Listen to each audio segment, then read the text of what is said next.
At the moment you realize that you did everything you could, you talked, explained, demanded attention from the other person, when you realize that your investment turned into insistence, that you as a person has no importance for the other one, it's time to back down.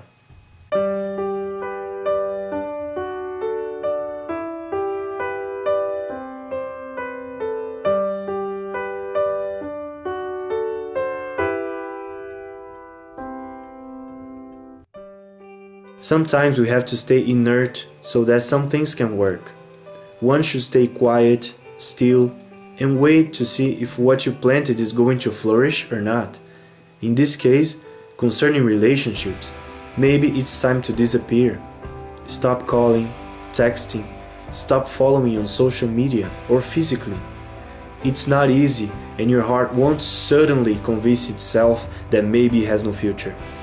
But you need to control your impulses. It's not easy, but it's necessary at this time. It's time to back off.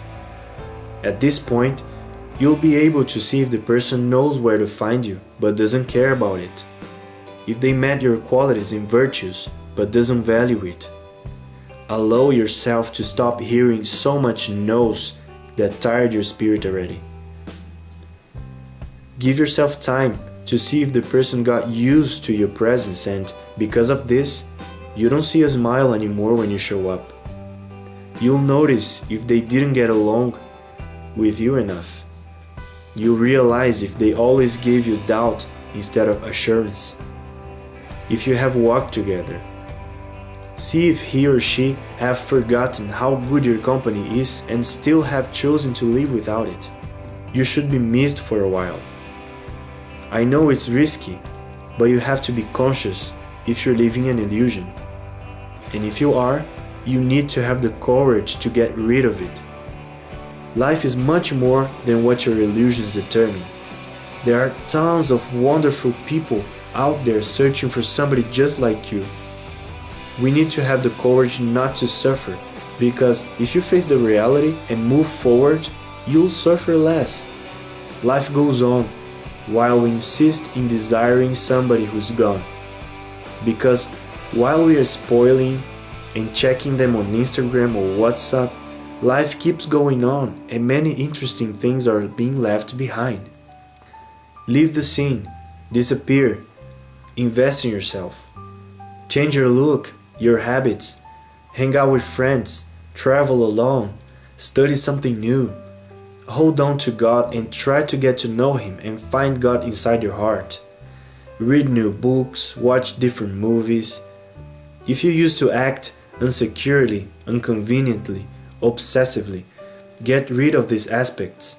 We must always search for self-confidence. Self-love is a key for a good relationship with people. If this person is really into you, if this is only a crisis, a self-understanding moment, a pause in order to fix everything when you were looking down on yourself, you'll see.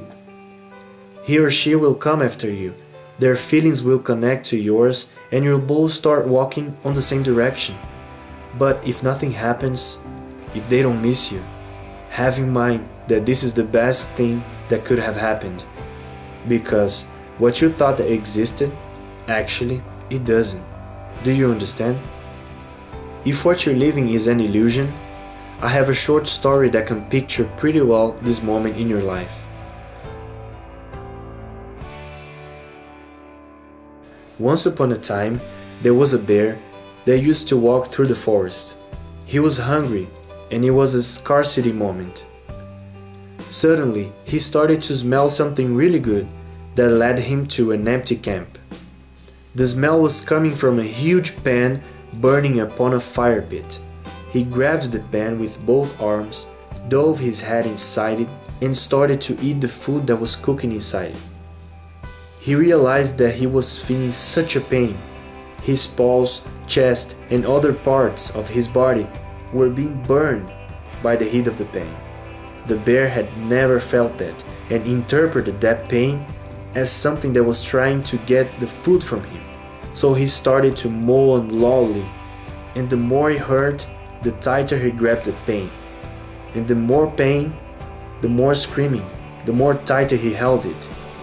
When the hunters came back to the camping, they found the bear leaning against a tree near the fire pit. The burns were so hard on him that made the pen stick on his body, and even that, he had a roaring face expression. This is what we do with the things we consider important. We hug tightly, even though it brings us pain and death. For this reason, to be happy, sometimes you need to have the courage to let it go. So let's have the courage the bear didn't have. Let's see what the bear didn't. Let's drop the pain